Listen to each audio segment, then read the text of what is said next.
Hi, my name's Craig. I regard myself as a pharmacologist with a strong interest in physiology. Now, in other lectures, you will learn about the structure and the function of a wide array of receptors, but in this presentation, I want to help you to think more about how those receptors are distributed on cells and tissues. I don't want to bog you down with too much detail and information about receptor structure and mutations to those receptors. I want to challenge you to think about the relationship between receptor distribution and physiological function. Now, the protein structure of many receptor families is well described. The 3D structures of certain receptors that can be downloaded in the protein data bank. The amino acid sequence and mutations have functional consequences, and they're all well described for many receptors. However, when it comes to understanding receptor distribution at a tissue and cellular level, we probably have a poorer understanding. And I'm going to take the example of adrenoceptors, the adrenergic receptors. There are 9 individual subtypes of receptors for the alpha and beta receptors that we'll look at. But why do we need so many? And how are they different? And how does their distribution at a tissue affect that tissue's function? Now, I'm going to use the vascular wall as an example tissue, and we'll try to scratch the surface of this really crucial pharmacological and physiological topic. So for a physiologist, it's going to be important to know how receptor distribution can exert fine control over a tissue. And for a pharmacologist, it's important to know exactly what receptors are present on a tissue when you're testing new drugs and want to examine the response of just one receptor subtype.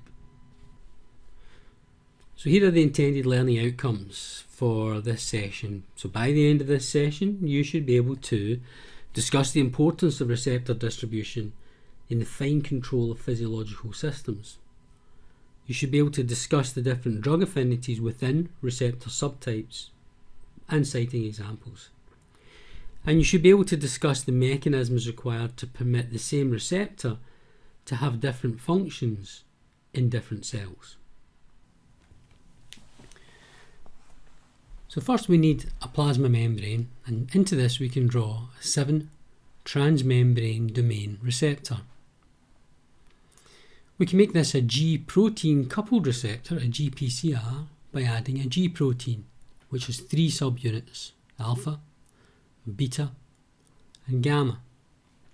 The alpha subunit can go off and activate other components when the receptor is activated, but that's for another lecture. Classic example of the GPCR family are the alpha and beta adrenoceptors or adrenergic receptors. Same thing. We'll maybe touch on alpha 2 later, but let's think about alpha 1 receptors for now. They come in 3 varieties or subtypes: 1A, 1B, 1D. There is no alpha 1C. It's a long story for another day.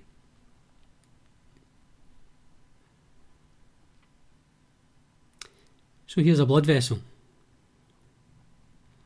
It's got smooth muscle cells within its wall, and these will contract or relax to cause vasoconstriction and vasodilation. Here's an individual smooth muscle cell, and they have alpha 1 adrenoceptors.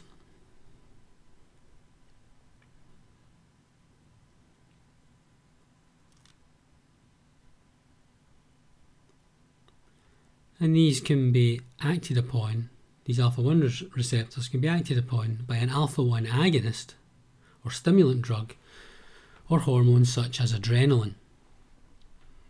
And that will cause contraction of the blood vessel.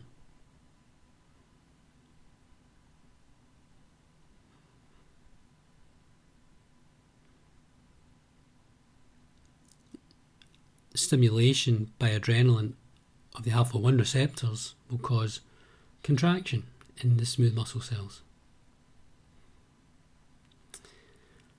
If the cell had beta 2 receptors, then adrenaline could also cause a relaxation. So alpha 1 receptors cause a contraction, beta 2 receptors would cause a relaxation. So therefore vascular tone or or tension, or degree of contraction, is a function of the balance between vasoconstriction signals and vasodilation signals. And that is determined by the receptor distribution on each and every vascular smooth muscle cell.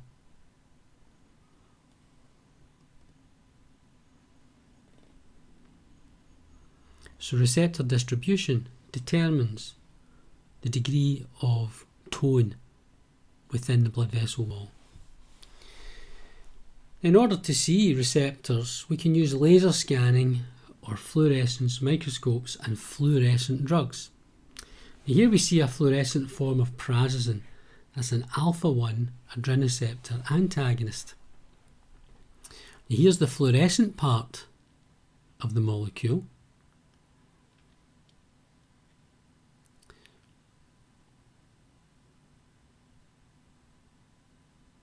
And this is the binding part, the part that will stick to the receptor with high affinity.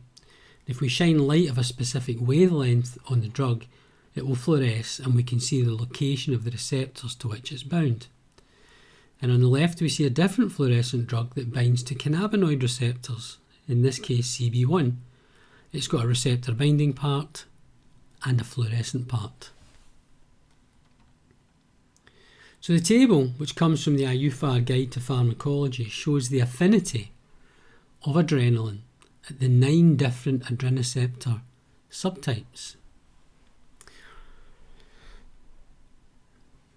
And the table is arranged with the highest affinity receptor at the top, and the table shows 10 entries, but that's because the rodent and human alpha-1D adrenoceptors are both shown. We can see that the beta-2 receptor has the lowest affinity for adrenaline, and the alpha-1D receptor has the highest affinity. So, in a cell which has both alpha-1D receptors and beta-2 receptors, a low concentration of adrenaline would activate only the alpha-1D receptors, and that would cause contraction.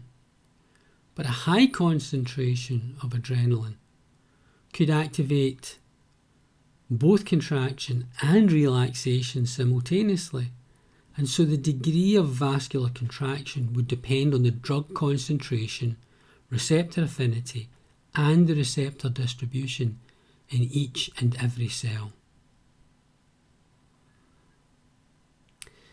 If we apply a fluorescent drug, in this case the fluorescent prazosin, to a group of cells that express alpha-1 adrenoceptors at their cell surface, we can see where the receptors are.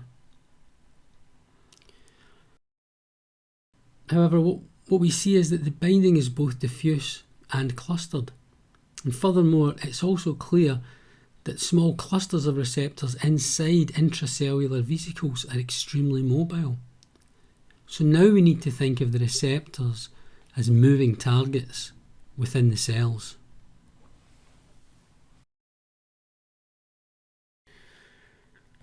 I'd like to now consider the distribution of adrenoceptor subtypes in the blood vessel wall.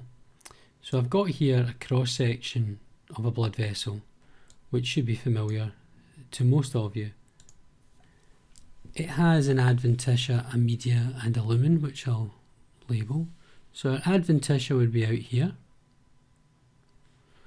Our tunica media would be here. And the intima, tunica intima, would be here. And that refers to these endothelial cells which line the inside of the vessel. One thing that's missing from this diagram would be the perivascular fat cells, which would sit out here. We could also suspect to find some nerves. So this would be sympathetic nerves at the adventitia medial border. And we would have smooth muscle cells running here in the lumen, in the media, tunica media. And the endothelial cells are here. So what I want to do is I want to think about the distribution of receptors in these cell types through the wall of the vessel. So let me push this to one side and draw a diagram which has all of those components. Let me start with the perivascular fat. So here we've got lots of perivascular fat cells. We would have adventitial cells, fibroblasts, macrophages. We would have those nerves, sympathetic nerves. We would have smooth muscle cells in the tunica media. And then we would have endothelial cells in the tunica intima. So we've got endothelium, smooth muscle cells, nerves, adventitial fibroblasts, macrophages, and perivascular adipose tissue. So how would the receptors be distributed on these different cell types? So let's have a look at this image first. This image shows the fluorescence from a fluorescent prazosin bound to smooth muscle cells. Now you can see the individual smooth muscle cells here, and you see we've got lots of binding on all of these cells. There are no cells really here which don't have very much binding. However, you could see that some cells have very bright staining. You see in white here, and there are other cells, like perhaps this one here, which doesn't have quite so much. So it's fair to say that not all cells will have the same amount of receptor. But definitely all of these cells have alpha-1 receptors, so let's draw them in green. So we could say here that all of these cells have alpha-1 receptors. Okay. Now here's another image where this time we took arteries from mice in which the alpha-1b receptor and the alpha-1d receptor were knocked out, leaving only the alpha-1a receptors. And what you can see is that not all of the cells have receptors. There are areas here where there are no smooth muscle cells apparent, but you've got some cells here, one here, one here, one here. Here's one here and here. So let me just outline, so like this cell here. It's got receptors, this one's got receptors. You see a smooth muscle cell here, receptors here, and so on. But big gaps exist. And what that tells us is that not all of the cells have alpha-1b receptors, only a proportion of them. So we could say in our diagram that this cell has alpha-1b receptors, but this one doesn't, and this one doesn't.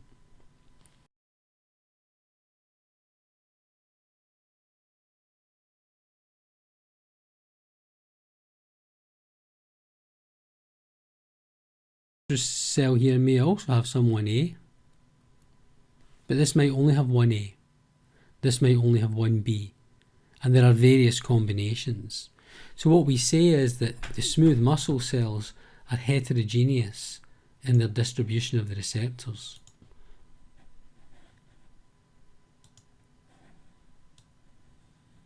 What about the endothelium? This image shows endothelial cells here on the lumen, in the inside in the lumen of a blood vessel. And the little clusters here are the same as we saw in the live cells that we looked at. And what we can say for sure then is that alpha-1 receptors, and in this case it's actually alpha-1b receptors, alpha-1b receptors are probably present in the endothelial cells. And there's also been reports of alpha-1d receptor subtypes in these endothelium. So it's probably safe for us to postulate that the endothelial cells have alpha-1 receptors. Probably an alpha-1d, probably an alpha-1b. Well, let's just do one endothelial cell with an alpha-1d and say that they can also have alpha-1b. They may have alpha-1a, but I haven't seen reports of that in the literature yet.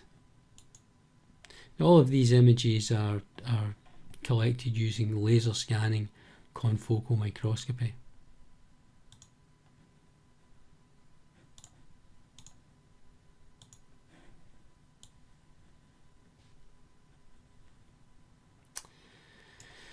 Okay, this image shows endothelial cells in the lumen of a human blood vessel. The red staining that you see is binding of a fluorescent drug to beta adrenoceptors. So we can say that the endothelial cells express beta receptors, and that's not unusual. That is something that we would expect. That's fairly well known. So we can say that the endothelial cells have beta receptors also. And we expect these to be of the beta 2 variety. So we see now that endothelial cells have alpha-1 receptors. They all also have beta 2. I don't have any images to show you, but you'll just have to trust me that there's also lots of reports that endothelial cells have alpha-2 adrenoceptors.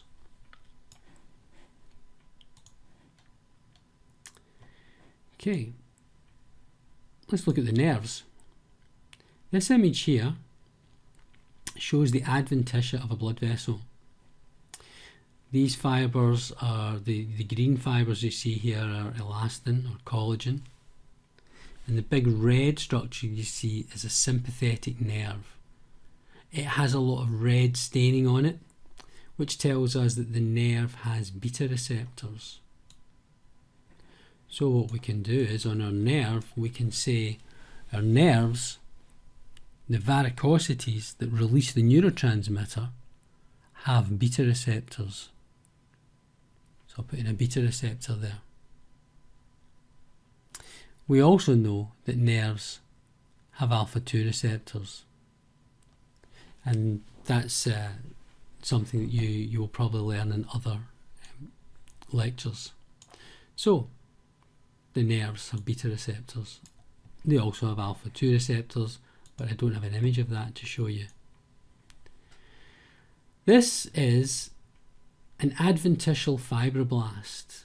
The image is taken again using laser scanning confocal microscopy, and it shows a single fibroblast in the adventitia of the vessel, on the surface of a vessel. And you can see quite clearly all the way along the membrane here, there's these little clusters. These would be right out on the surface of the cell. And there's also some diffuse binding. So clearly alpha-1 receptors, this was a fluorescent prazosin that was used. So we can say that the adventitial cells on the outside, out on the outside of the vessel, have alpha-1 adrenoceptors. Alpha-1. But not all of the alpha-1, not all of the adventitial cells have alpha-1 receptors. So in this case, I'm going to say that this one has got no alpha-1. I'm going to put a question mark in here because the role of those alpha-1 receptors in the adventitia is not entirely clear. And the question mark is also to raise the question, do neurotransmitters that are released from the nerve activate the adventitial cells through their alpha-1 receptors? We know for sure that the neurotransmitter from the nerve definitely activates the smooth muscle receptors. And this would be noradrenaline. Noradrenaline is a neurotransmitter from the sympathetic system and will activate these cells by stimulating the alpha-1 receptors. So definitely alpha-1 receptors on the adventitia.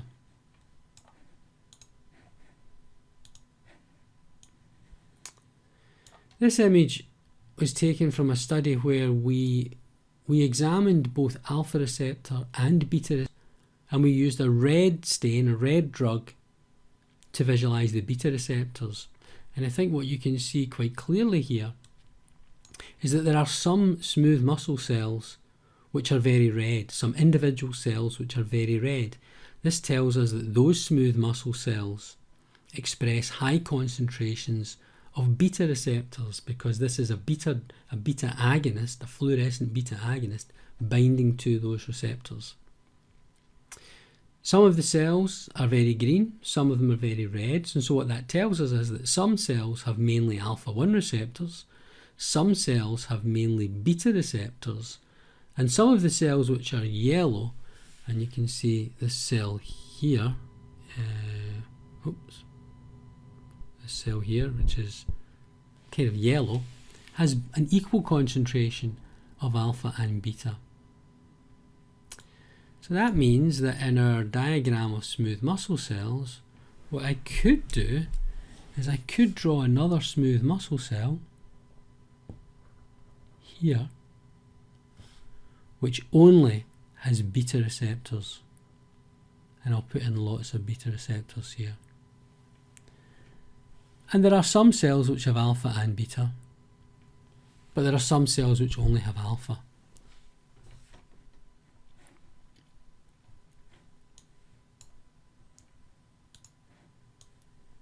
Finally, what about the perivascular fat?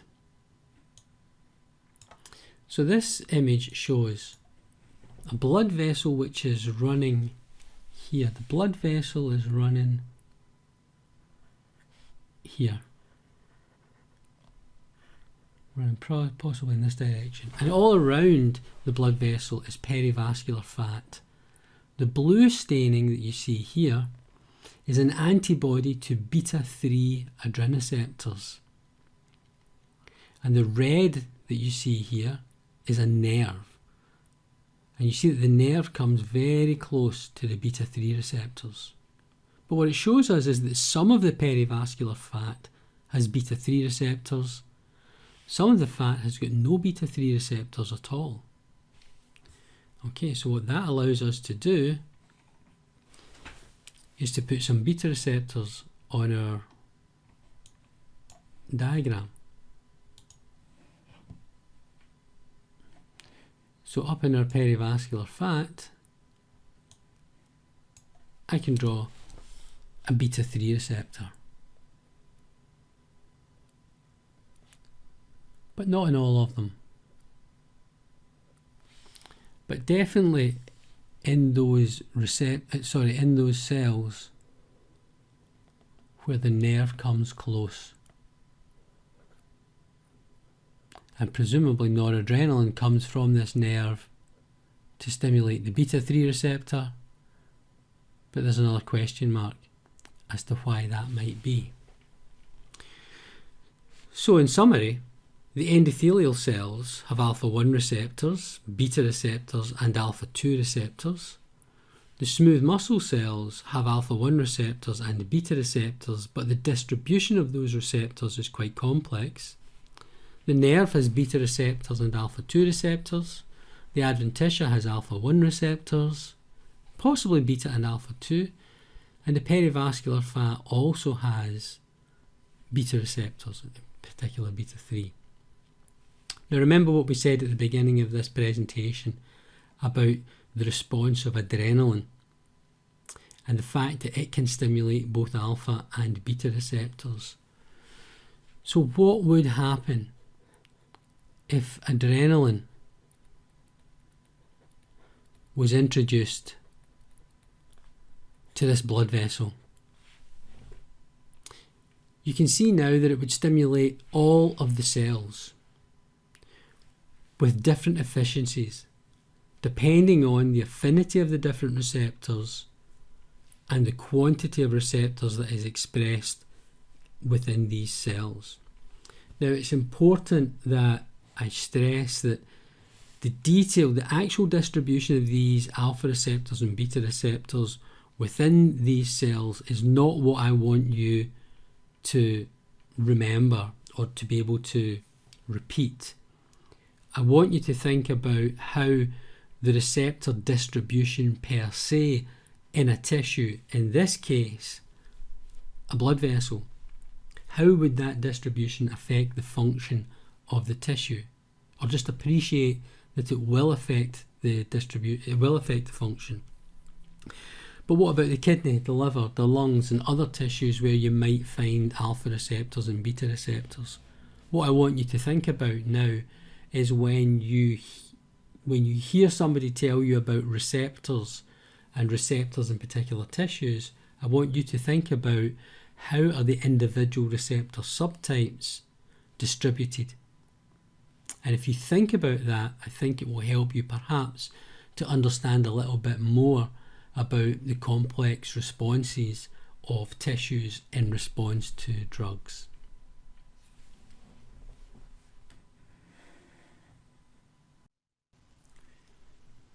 So we've looked at the way in which individual receptor subtypes are distributed on the different cells, and you can see how this might offer some degree of fine control. For a given concentration of adrenaline, the overall response of the vessel will be dependent on the degree of contraction or relaxation of these smooth muscle cells, compounds released from the endothelium, neurotransmitters released from the nerves, other factors released from the fat and the adventitial cells. And the actual activation of each of these cells will be dependent on the receptor distribution. So not all cells will fire at the same time and to the same degree. It will be dependent on the receptor distribution, and that's what gives a bit of fine control. But let's now think of how an individual receptor subtype can produce different responses in different cells. So let's consider 5 different systems. And we want to think about beta receptors. I'm not going to talk about beta 1, beta 2 and beta 3, but let's just consider the beta adrenoceptor. They all have beta 1, beta 2, beta 3. They all have the same transduction mechanism. So they stimulate adenyl cyclase, which leads to an increase in cyclic AMP, which leads to an activation of protein kinase A. And protein kinase A will go off and phosphorylate some targets in the cells. And the response of that cell to the stimulation of beta receptors will be dependent on what other molecules or channels or proteins are available for phosphorylation. A beta receptor on the nerve ending or a varicosity on a nerve is referred to as a prejunctional beta receptor. And stimulation of this beta receptor by adrenaline or noradrenaline will cause an increase, that's what this plus sign is for here, an increase in the release of noradrenaline, an increase in transmitter output. So stimulation of a beta receptor causes increase in transmitter output. Through this process, a beta receptor, which can be activated by noradrenaline on a smooth muscle cell, will lead to a relaxation. So that smooth muscle cell will relax. Beta receptor stimulated by noradrenaline or adrenaline on an endothelial cell leads to the release of nitric oxide.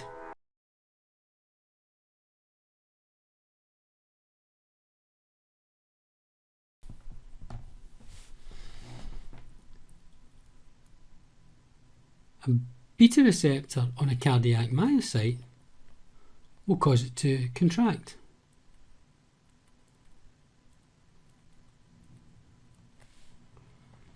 And I've drawn a whole kidney here because I'm not sure how to draw a juxtaglomerular cell in the kidney, but let's just say the kidney has beta receptors on the juxtaglomerular cell, and stimulation of that beta receptor will cause a release in renin. So you see now that the beta receptor on different cell types can cause an array of different responses, and those responses are driven by the phosphorylation of proteins in the cells, and the response of the cell will be determined by whatever targets are available for protein kinase A, or for whatever mechanism is regulated by the intracellular levels of cyclic AMP.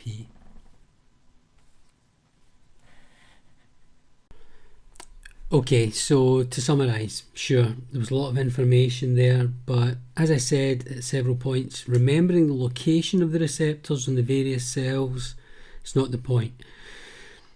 It's the fact that there are so many receptor subtypes and that they're distributed in weird and wonderful ways. I really just want you to think more about the receptor distribution at the cellular level, and think about how it fits with other lectures you will have on receptor biology, neurotransmitter action, hormone release and activity, and many other topics. I hope you got something from this presentation, and please feel free to email me with any questions that you may have on this session. I'll see you next time.